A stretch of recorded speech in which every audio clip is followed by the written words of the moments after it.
Imagine this. Each morning you wake, your mind already racing. Will I disappoint them if I say no? Will they still like me if I have my own opinion? What if I just stay quiet and smile? For years, maybe for your whole life, you've learned to survive by pleasing everyone. Because deep down, you believe if you make them happy, you'll finally feel loved, worthy, safe. But here's the truth, nobody tells you. This habit is the invisible cage that keeps you small, anxious, and exhausted while stealing the life you truly deserve. Today, let's break that cage. Let's unravel the powerful psychology behind people-pleasing, expose the hidden manipulations that keep you stuck, and light a fire inside you with the emotional, motivating truths you need to set yourself free. You're not broken, just programmed. From childhood, many of us were praised for being good, helpful, the one who never made waves. Maybe your teachers, parents, or friends smiled when you sacrificed for them. But somewhere along the way, that gold star turned into an iron chain, the need to please. Psychologists say people-pleasing is a response to fear. Fear of rejection, criticism, conflict, or abandonment. You thought if you were nice enough, no one could leave you. You didn't realize you'd be the one abandoning yourself, the hidden cost of pleasing. People-pleasing feels safe for a moment, but the cost creeps up silently. Loss of identity. You forget what you love, want, think about, because you're too busy living for others. Chronic stress and burnout. Constantly saying yes wears down your mind and body, raising anxiety and even leading to depression. Resentment and shallow relationships. Secretly, you start to feel angry or taken for granted. Connections suffer, not because you aren't needed, but because you're never genuinely yourself. The real you was trapped behind a wall of yeses you didn't mean and smiles you didn't feel. Why we please, the psychology. Why do we do it? Let's get honest. Survival programming. Our brains are wired for acceptance. Being kicked out of the tribe once meant danger. Pleasing was a strategy to stay safe, manipulation from others. Some people, will call them expectors, learn to push your buttons. They know you'll drop everything for their approval. Low self-worth. Often, we feel our needs don't matter unless everyone else is happy. This mindset is the enemy within, avoiding discomfort at all costs. We're trained to fear saying no, so we run from awkwardness or confrontation, even if it hurts us. Pleasing others became your way of disappearing, but you tired of living as a ghost in your own life? People who rely on your people-pleasing skills use subtle and not so subtle manipulation. Expectation rule. They make their needs seem urgent and more important.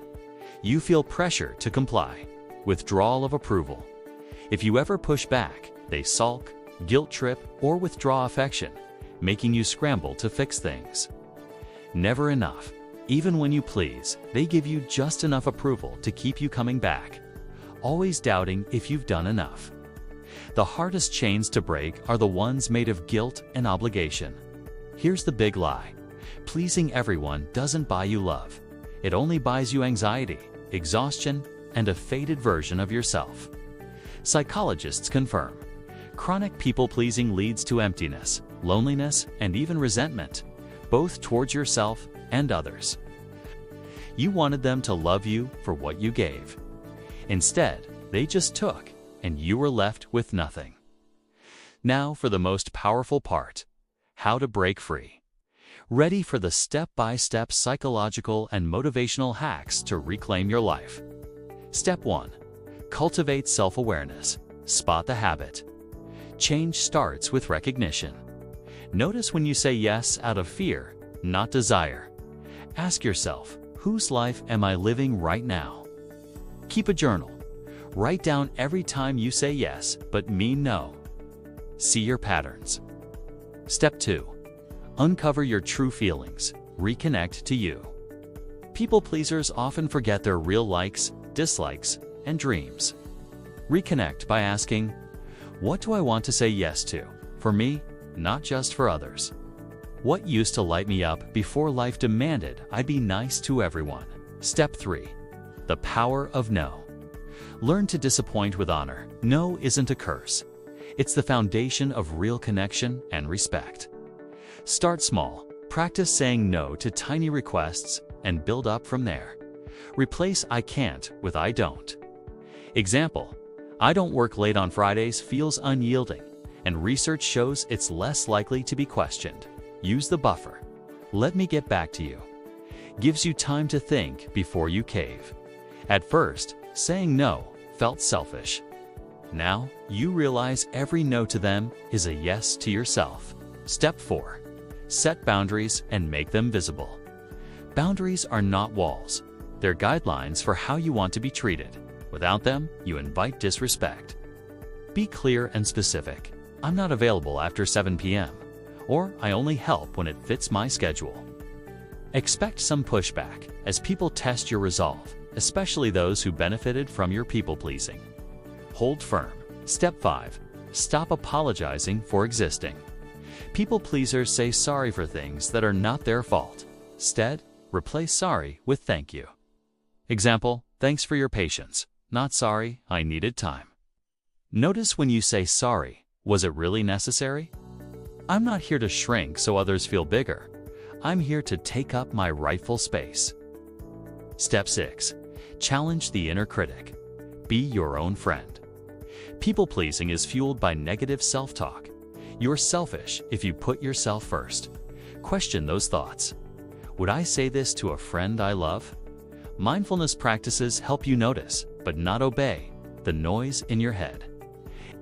Every time your mind said you're letting them down, you countered with, I'm lifting myself up. That is the new standard. Step 7. Practice self-care like it's your job. Make time for the activities and rest that recharge you. Meditation, walks, creative hobbies, solitude. Prioritizing self-love builds a self-worth too big to be ignored. Treat your own needs as urgent. Your happiness is not a luxury, it's essential. Step 8. Detach from others' opinions. What people think of you is none of your business. Focus on how you feel about yourself.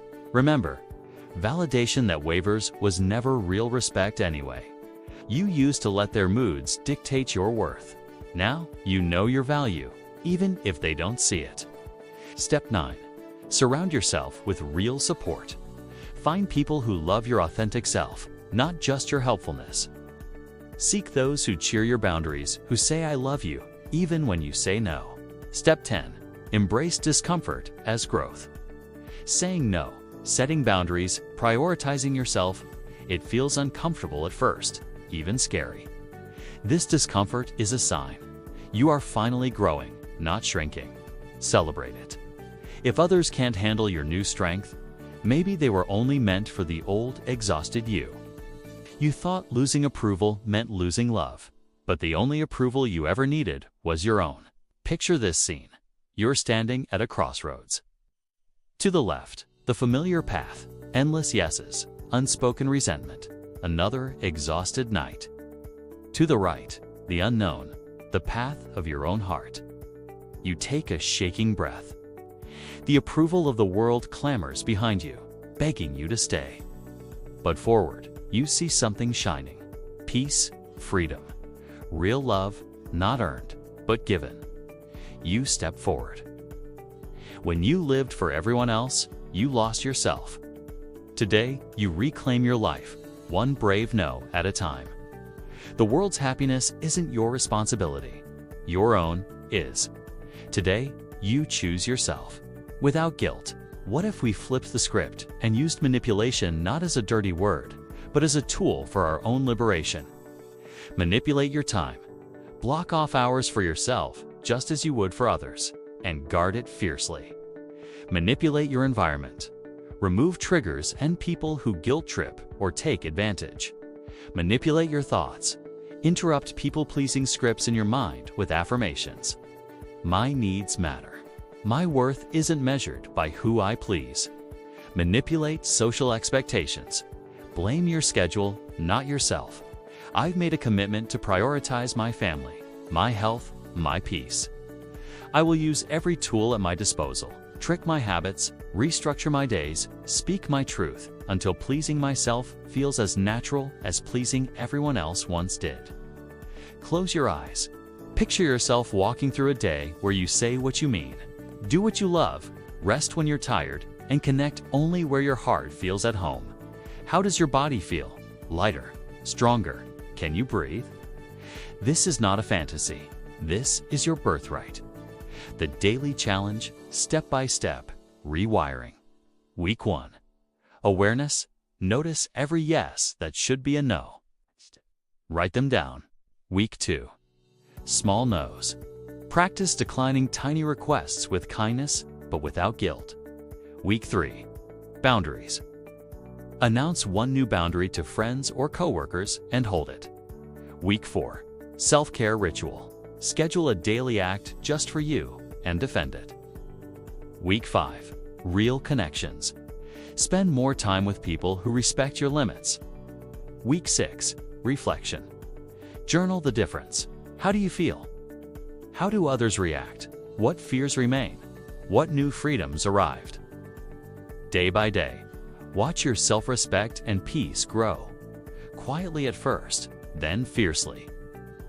Part 10. The legacy. What happens when you stop pleasing? When you stop living to please, you start living to inspire. You become a model of confidence, authenticity, and strength to those around you, especially to those still trapped in the people-pleaser's cage. You'll discover that those who truly love you won't disappear when you stop serving their every whim. They'll cheer as you finally begin to serve yourself. Read this aloud if you need to. I am enough, even when I say no. I am worthy, even when someone else is disappointed. I am lovable, without earning it. Without sacrificing myself for it. People-pleasing is not my identity, my fate, or my only way to belong. Today, I claim my right to live free, boldly, and joyfully as myself. The world will try to keep you in the role you've always played, but you get to choose differently. Start today. Say yes to yourself. Say no with honor. And never forget, the only approval you need is the one you see in your own eyes at the end of the day.